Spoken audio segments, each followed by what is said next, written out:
¿Qué? Sí, 175. La chamba es por un año de Miss Universe. 175 países le piden visa a Côte d'Ivoire. Pues ya no, entonces va a ser la Miss Universe que se la pasó todo un año en un apartamento. Pues claro, queremos que sea Universe.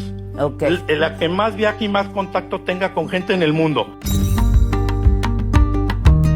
L'éclat de la couronne Miss Univers 2025 a été éclipsé par des controverses, ramenant au premier plan un débat structurel, la question du passeport.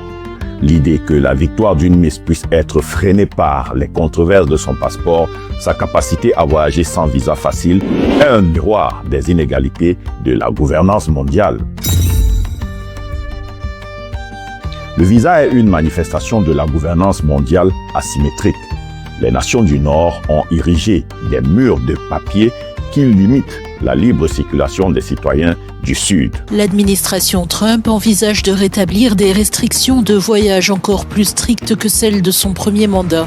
Un projet en cours pourrait interdire ou limiter l'entrée aux États-Unis pour les citoyens de 43 pays, dont de nombreux pays africains. Les citoyens africains sont confrontés au taux de refus des visas Schengen les plus élevés au monde, souvent plus de 30% pour certains pays, bloquant les athlètes, les universitaires et des professionnels de haut niveau. Ces refus entravent non seulement la mobilité humaine, mais aussi la participation au développement économique du continent.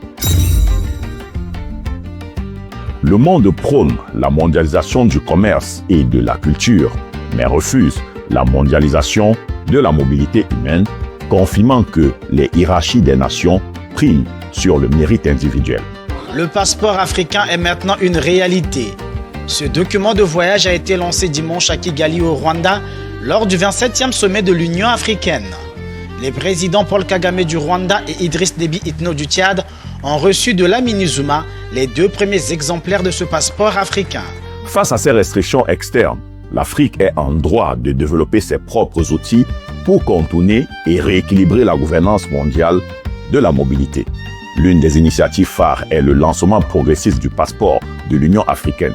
Ce document vise à créer une zone de libre circulation complète à travers les 55 États membres, éliminant l'obligation de visa pour les citoyens africains voyageant à l'intérieur du continent. L'objectif est double: stimuler l'intégration économique régionale en facilitant le commerce et l'investissement entre pays africains et envoyer un signal fort à la communauté internationale sur la souveraineté africaine en matière de mobilité. I would want to be the face of a representation of a new generation that mixes culture, that mixes modern and traditional. I want to be the face of a new era of women that are bold, that are leaders, that are unapologetic about who they are. Dans le cas de Miss Univers, le poids logistique d'un passeport faible révèle la fragilité de la promesse d'universalité. Cependant, l'émergence d'initiatives comme le passeport de l'Union africaine démontre la volonté du continent à créer son propre espace de mobilité, un contrepoids essentiel au mur de papier qui continue de séparer le monde.